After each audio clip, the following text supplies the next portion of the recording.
It's March 17th, 2021. Happy St. Patrick's Day to all. Hey, my gosh, I've just been out of it lately, skiing every day, completely just waking up, getting first tracks early up in the morning, and I haven't been keeping track of anything. So I'm just kind of pulling it together today, and that's what I love about Ski Talk.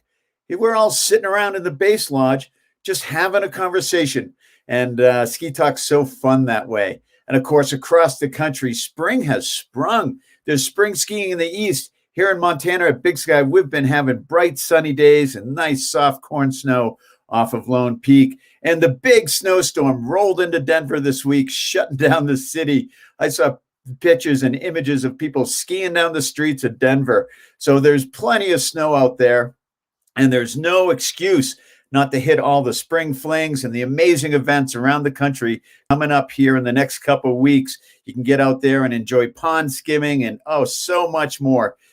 Just get outside and live in the mountains. That's what it's all about. Hi, everybody. I'm Dan Egan, and welcome to Ski Talk right here on skitalk.com. And Ski Talk is, well, all things winter. Our guests range from the legends of the sport to industry experts and skiers and riders like you from around the world. We welcome your comments. As always, just plug them into Facebook.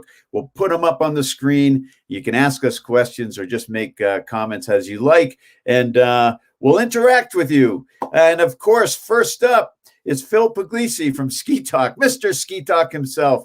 How we doing, Phil? Doing well, Dan, out here in Tahoe, and we just had some really good snow, probably our best skiing of the year this past week. So we're really excited about that. But like you said, spring is right around the corner. So we're getting ready for spring skiing, getting the yellow wax out. Ooh. That we're going to get. The yellow wax. Ready. Yep. We'll be buffing it in here with our Toco. But we're just getting ready now for spring skiing. We're busy out here, Squaw Alpine, talking about being open to the end of May. So by no means is our season done out here. And like you said, we really try to stay busy. We'll be on snow.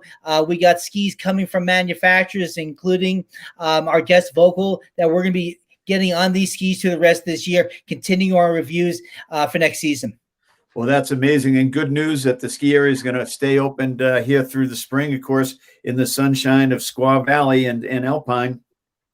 There's always some good aspect to be skiing out there, and I know you've been super busy yourself, Phil, getting out there. Lots of chatter on the website. Yeah. What's the new thing on the forums lately?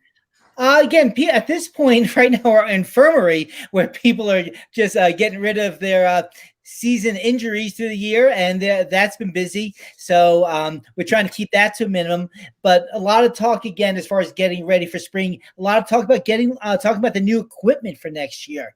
As far as people are excited, as far as what we're going to see, because this year's equipment really has dried up in the shops. So there's a limited supply out there. Manufacturers are doing what they can to really try to fill what we can to get those shelves for people looking for stuff. And we're really going to see a really resurgence in backcountry this spring, where a lot of people are still working on the social distancing and getting out there. And the other talk has been with passes, with the announcement of the early releases of the Icon Pass, of the Epic Pass, and Mountain Collective. So people are getting their passes for next season and having the rest of this season to ski on them also. So if somebody didn't have an Epic Pass this year, they might be picking up next year's pass so they can ski the rest this year. The same thing with Icon that they're going to get for the rest of this season along with next year's. Just buy them all. Just buy them all. They're so damn cheap. They're going to discount to the masses. Pick them up, get out there and use them. I love it. It's just get them all. They're good around the world. I mean, let's go. Sooner or later. Dan, I agree wholeheartedly. Yep, I agree with you on that. I mean, the passes are cheaper now. You can get all the passes and still be under $2,000, which is less than we paid for one resort 10, 15 years ago. So the value where you can ski on well over 100 resorts all over the world for less than we used to pay for one mountain. We've lost our mind in the ski industry. I love it. And that's why we bring in experts like Barclay Rappaport from Vocal Skis. Barclay, how you doing today? Hey, Dan. I am just like you guys. I'm enjoying spring. And like you guys said about social distancing, my home mountain is the probably the king of social distancing. Mad River Glen. We got that single chair. So one person at a time, no need to separate because you're separated just by where the chairs are. But I've been out skinning a bunch. I've been out probably, if I admit how much I've been skiing, it might be bad for my job. So let's just keep that on the down low.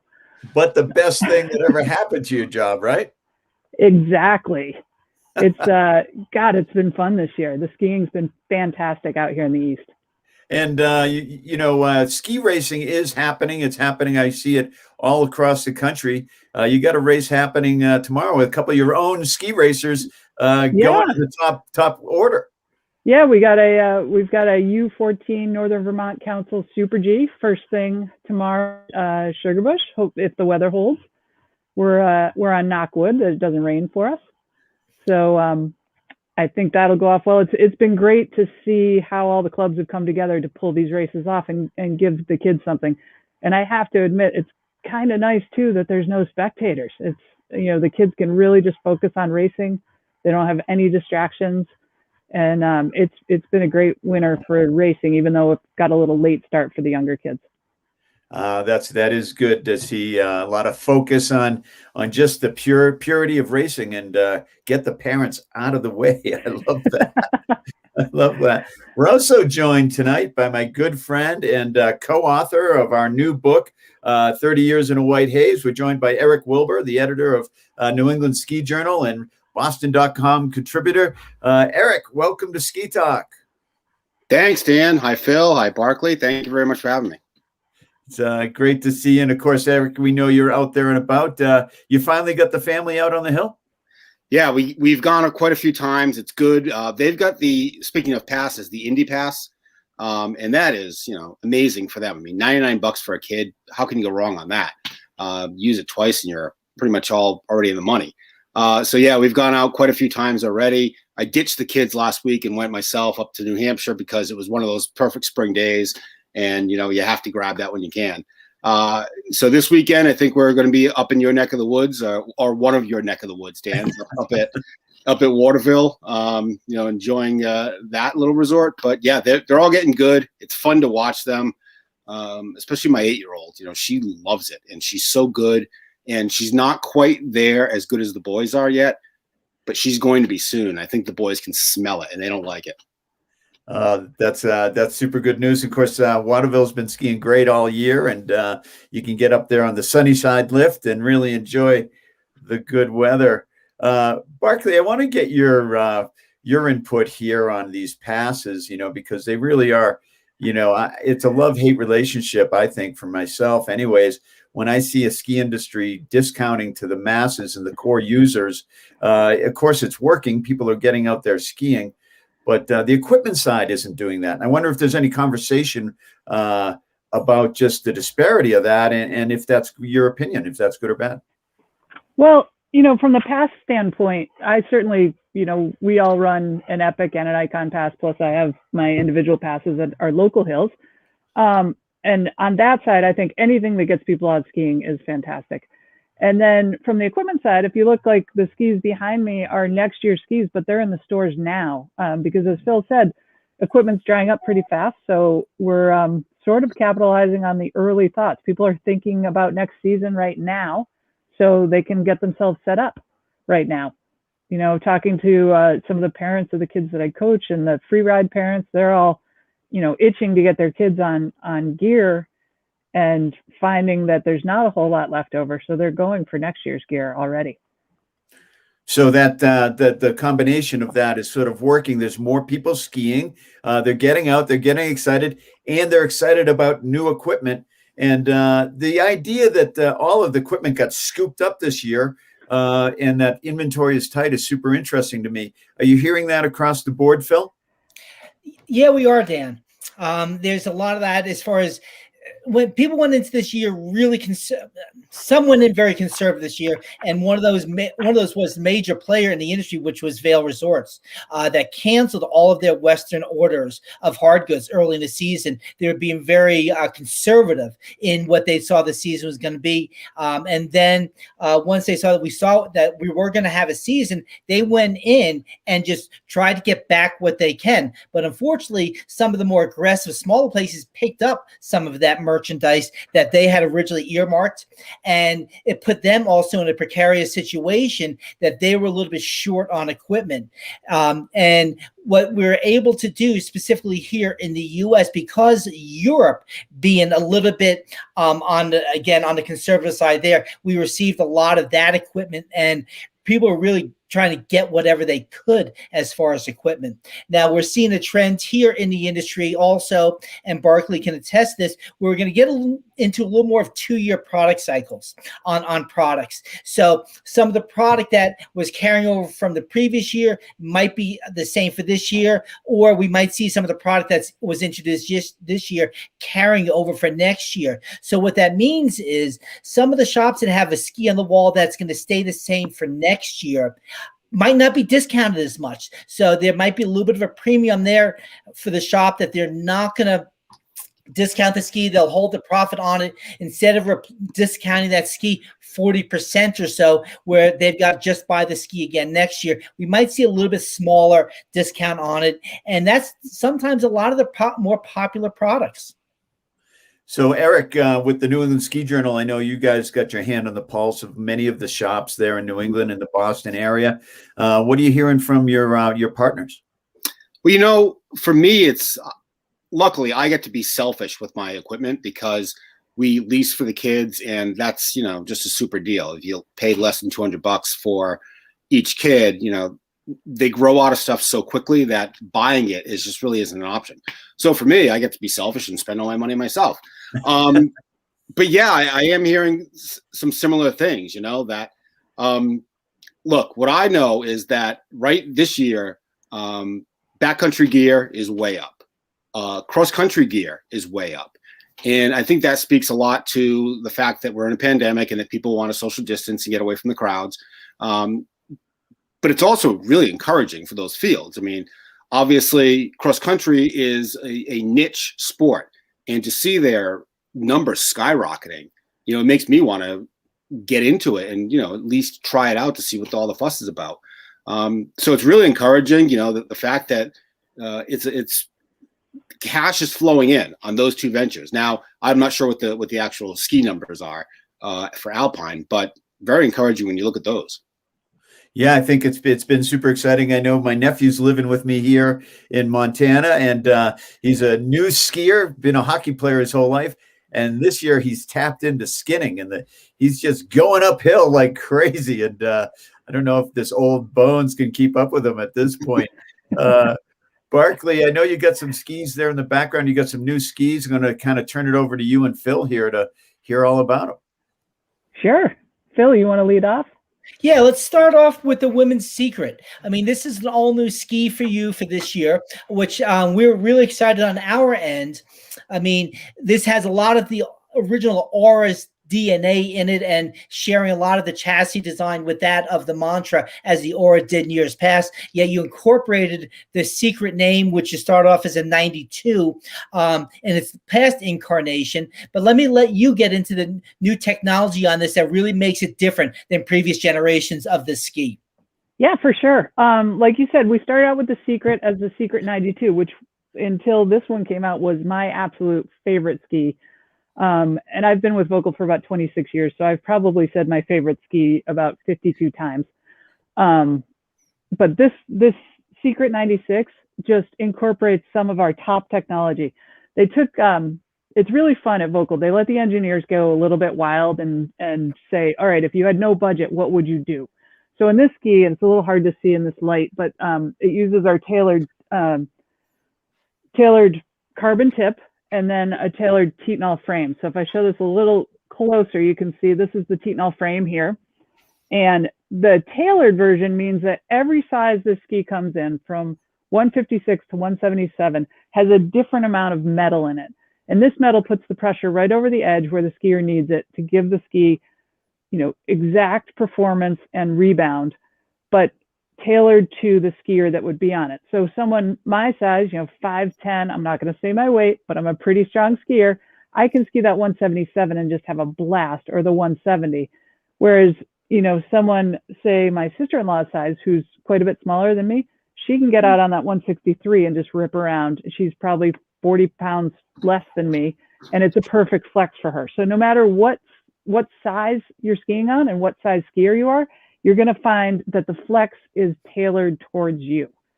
And then in the tip, we've woven some carbon in here, which does two things. It makes the ski a little bit lighter, but it also gives it a little more power and responsiveness. So right at the beginning of the turn, it's going to pull you right in and take you into just the smoothest carve you can get to.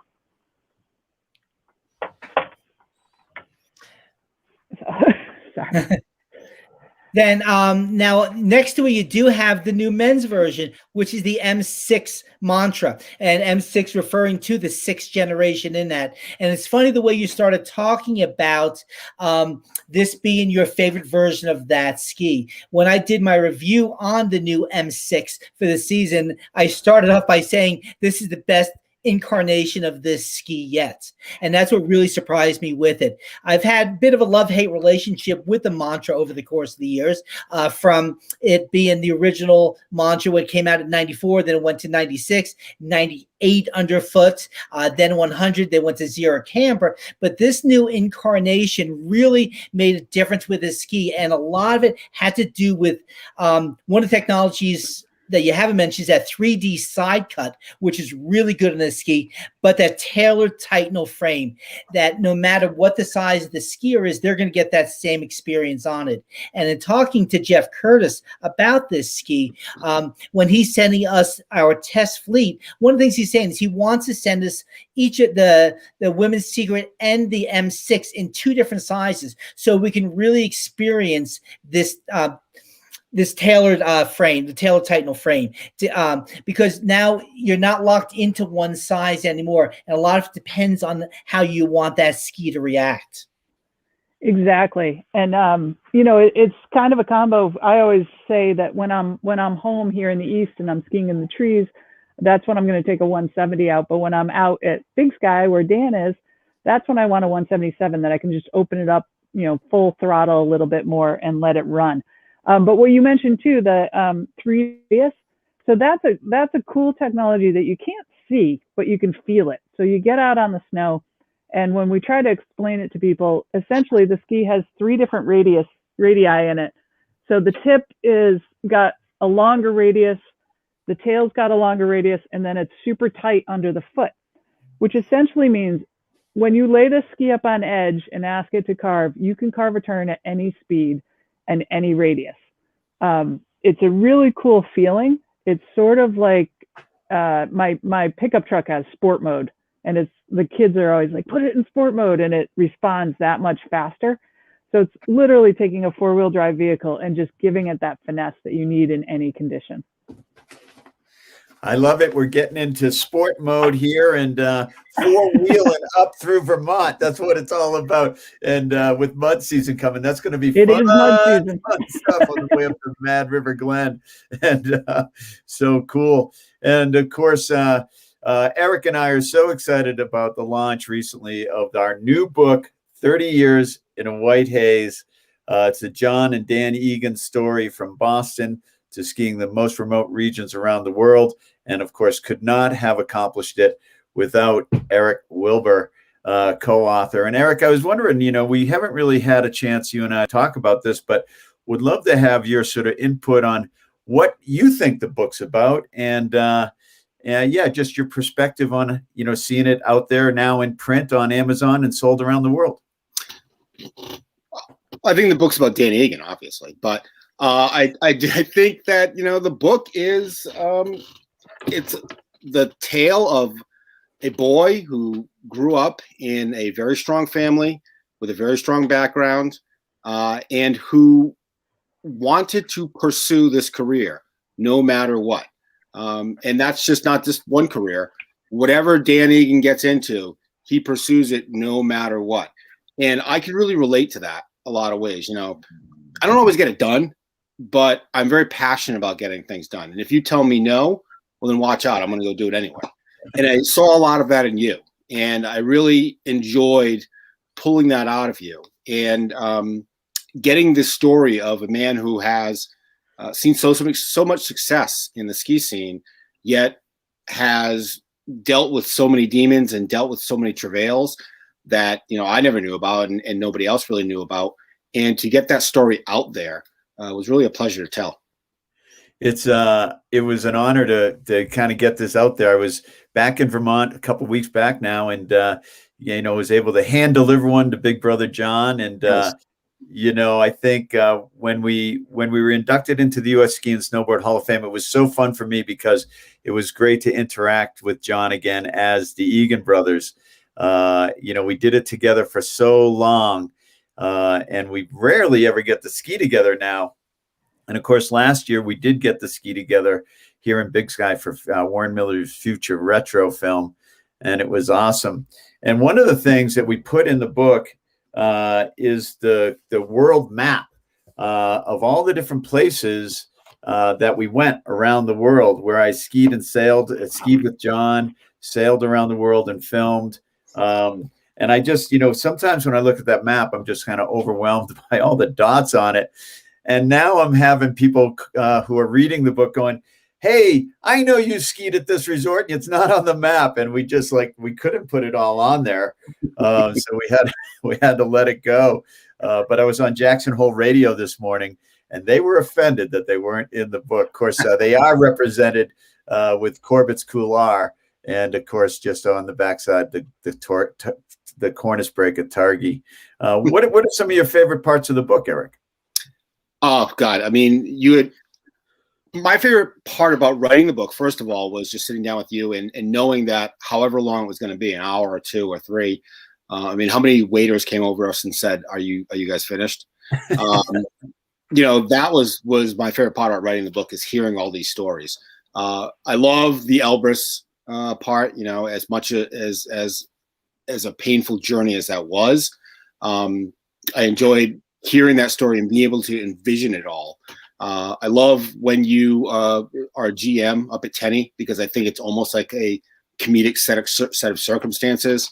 And like you mentioned on Jackson Hole Radio this morning, like the history of extreme skiing was a lot of fun for me to put together, to dive into that and to really tell the story about how this developed. And like you said, the MTV and the entertainment of it all.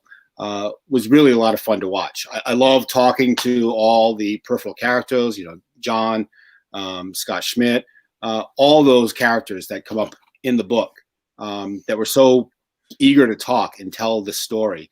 Was so much fun. And then there are the adventures, like the stories behind the adventures, the story behind Targhee, the story behind the jump from the Cannon Tram.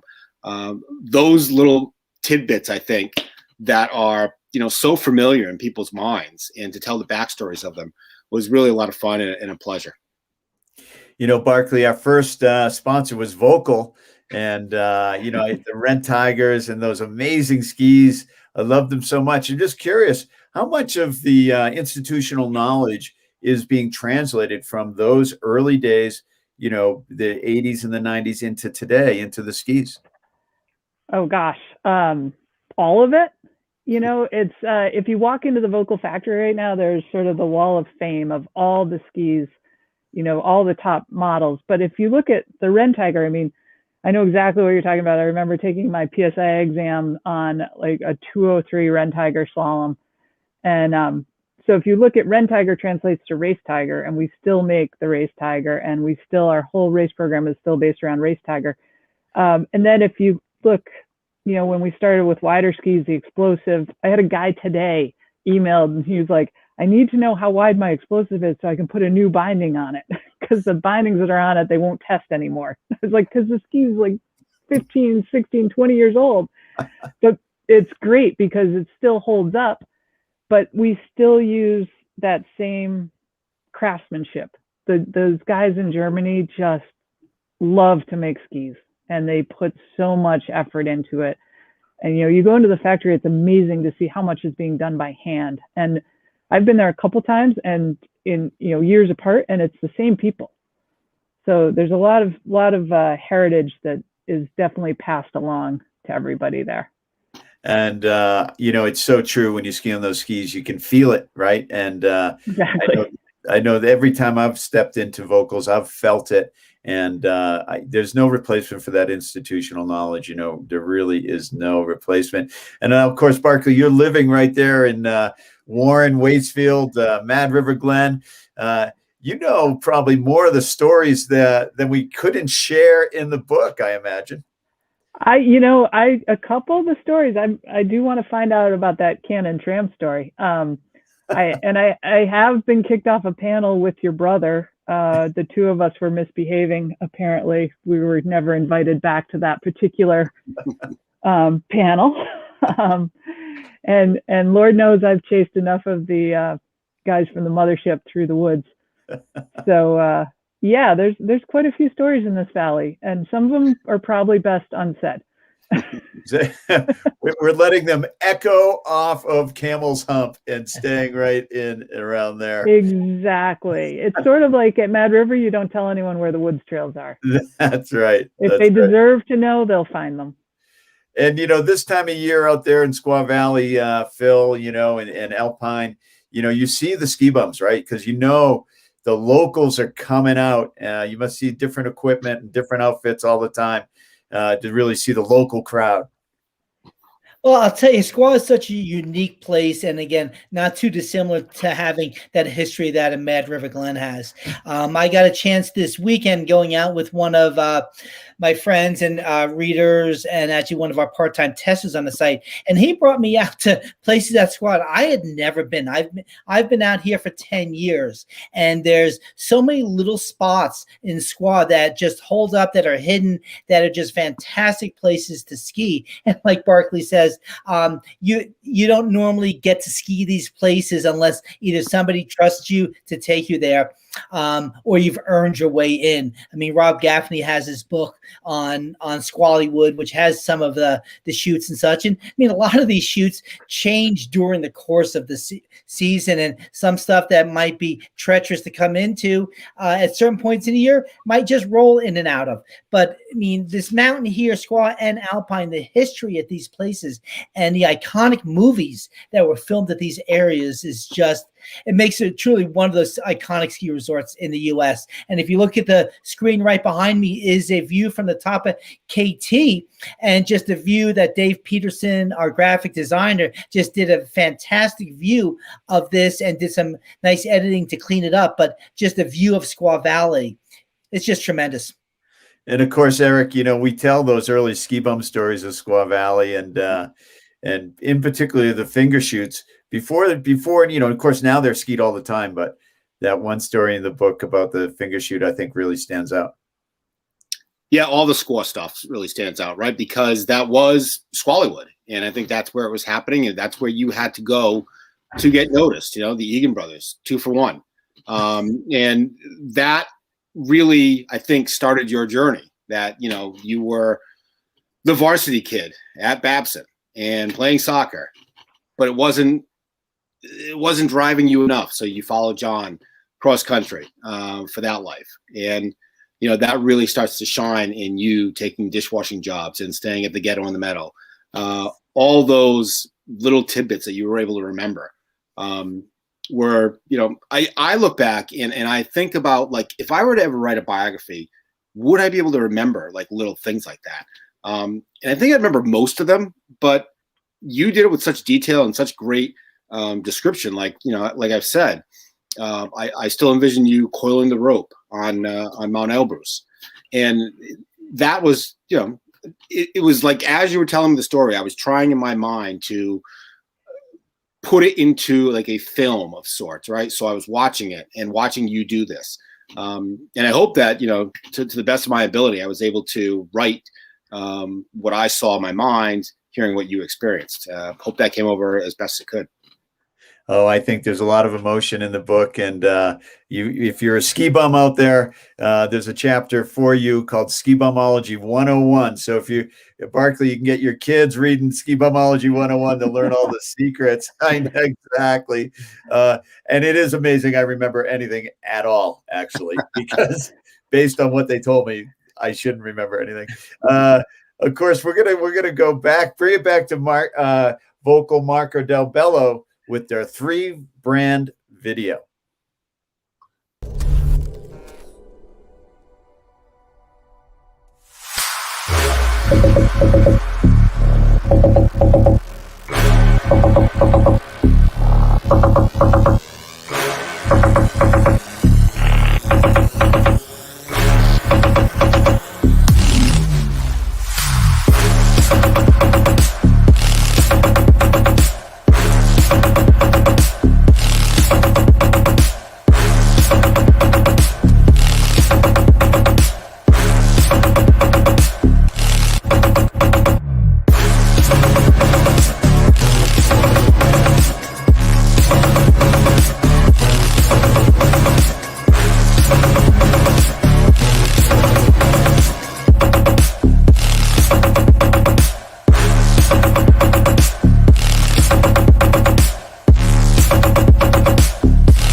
And Barclay, I buckle up my Del Bellos every day.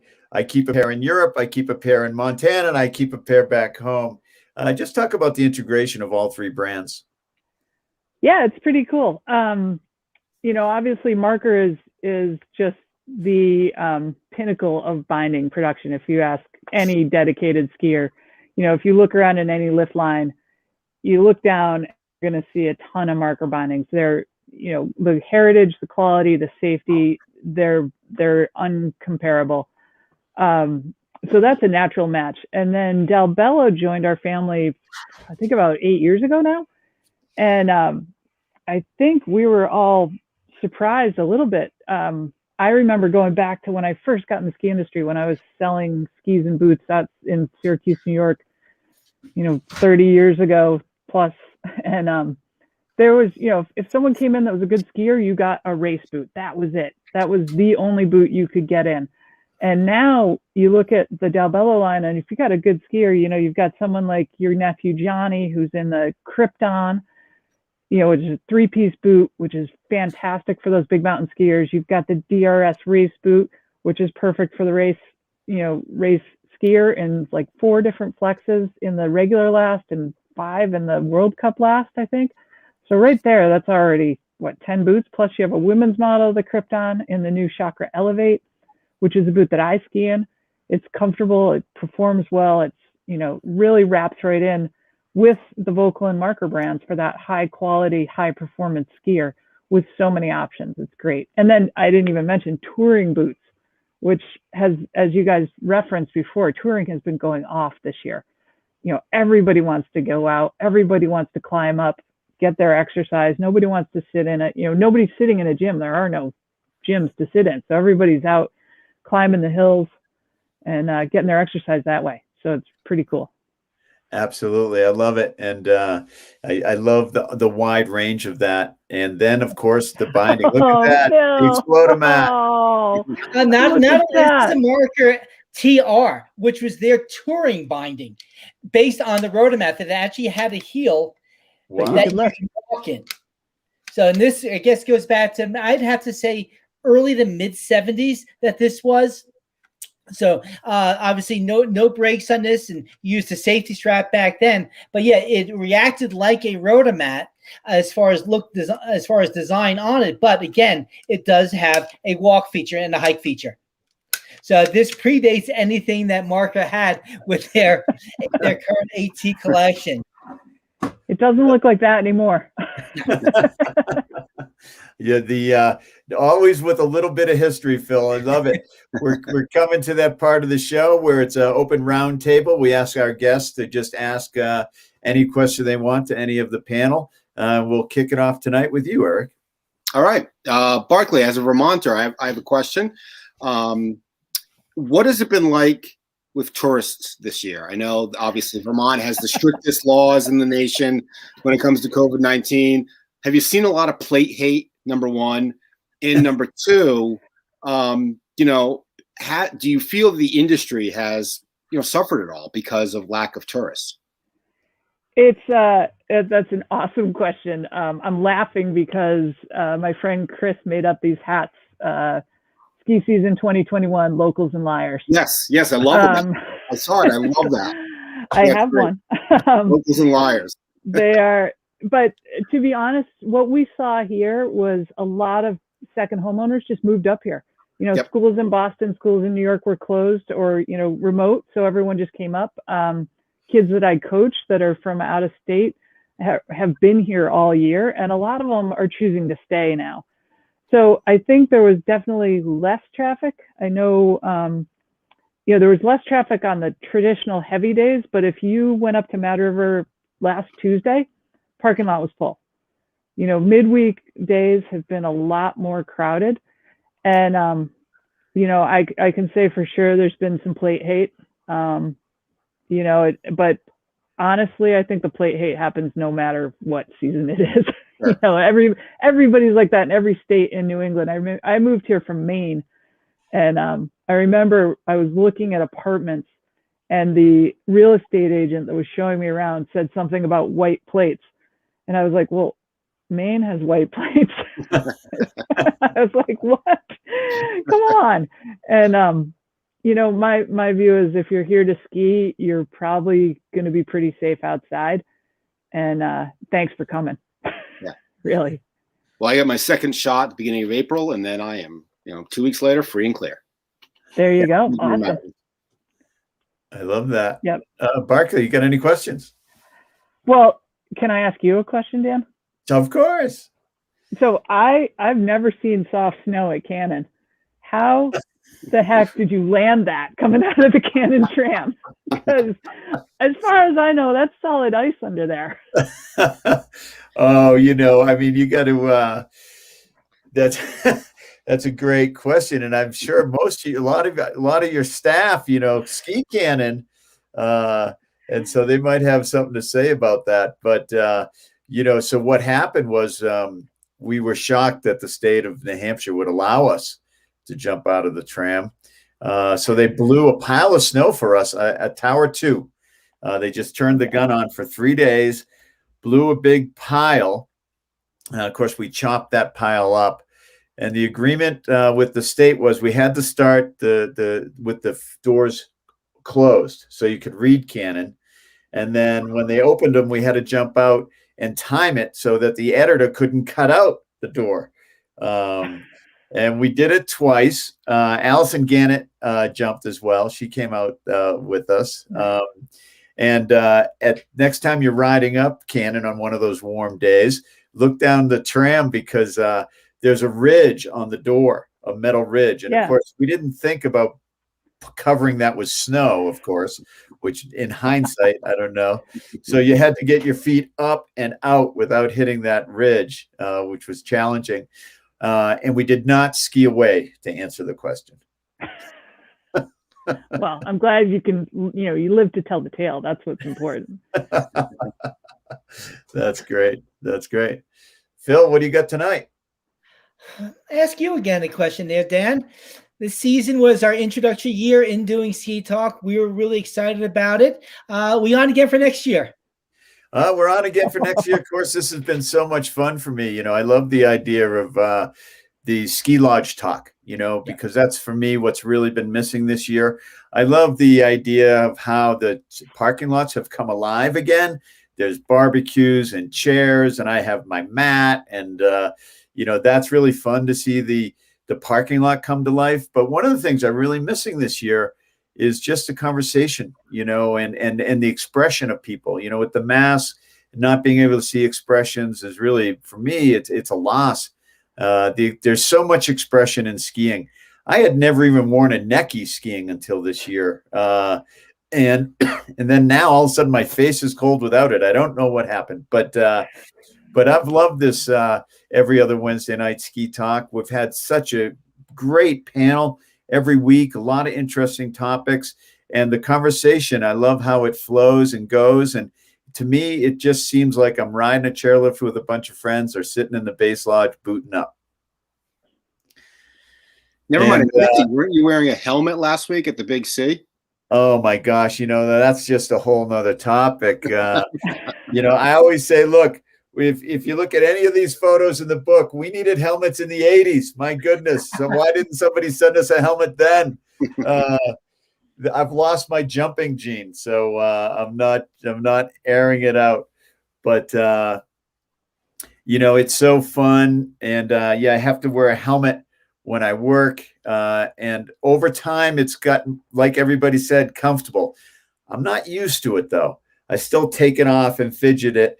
And at the top of the Big C, when we were Facebook living, I had to put the helmet on, and I fumbled and mumbled with it. But the big couloir, or the coulee as we call it out here, is skiing great. A lot of fun.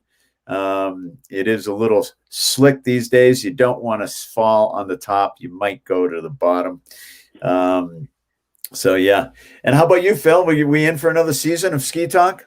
Absolutely. I got some people lined up that already want to be on the show. I think we've got some exciting things that we can add to it as far as some more integration. I think it's going to be really good. I mean, this was a great introduction year. We got our feet wet by doing this. And I think going into next season, I think we're going to have a lot of cool things coming up with people like Barclay and Eric. We'll get back on the show. I'm sure Barclay will have some stuff that this time next year that we'll be talking about going into the following season. They're coming out for 22, 23. I mean, the years all start blending in together. I mean, everybody's timeline is so different in this industry that we've got to watch what year we're in, whether it be the consumer, whether it be the retailer, whether it be the manufacturers that we talk to on the show. It is just so much fun. And the information that we bring out to our watchers, I mean, they can't get this anywhere else. And like you said, it's just a bunch of people talking.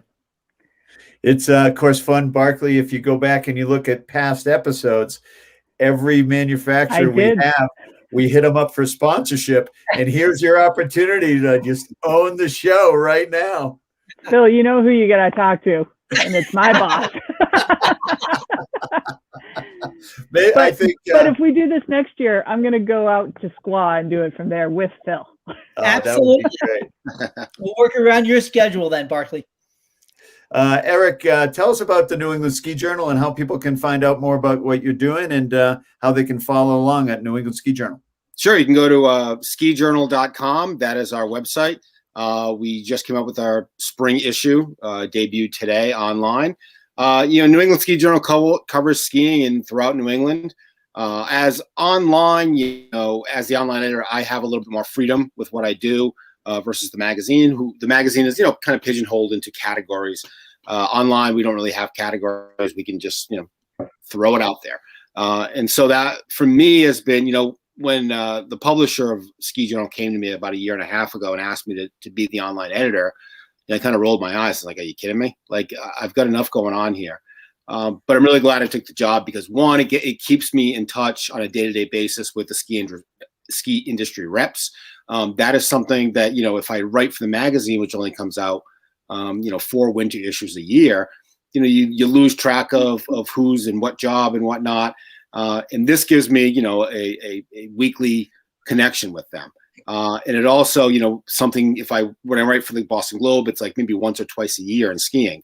So to have a year-round forum to be able to share news, opinion, commentary, whatever have you, on the website has been really valuable. And we have a TV show that runs on New England Sports Network and a newsletter that you can sign up right there on skijournal.com. Not even newenglandskijournal.com, just skijournal.com. Nice and clear and clean. And log on and drop me a line. You can catch me at eric.wilbur@skijournal.com or on Twitter @Globe Eric Wilbur. It's still the old handle, but it works. So, and of course, throughout the book, every spring, the trigger for me to go back east was the opening day for the Boston Red Sox. And we could not have a Boston sports journalist like Eric Wilbur on the show without asking him, are the Sox going to win on opening day? And how's the season going to be? I like that you asked me that they're going to win on opening day. Because, I mean, the playoff thing that people are saying, like, they're going to surprise some people. No, they're not. They're not going to be very good. Will they win opening day? Sure. Let's say yes. I mean, hey, maybe LeBron will be there as part owner of the team round 2. Is that right? Oh yeah, he's part owner of Fenway Sports Group, which means he owns, I think, 8% of the Red Sox. Go LeBron. That's easy to play. LeBron James. Okay, bring it on. Lots going on in New England sports. Barclay, of course, we're going to go out before we say goodbye with one of your videos. Here we go.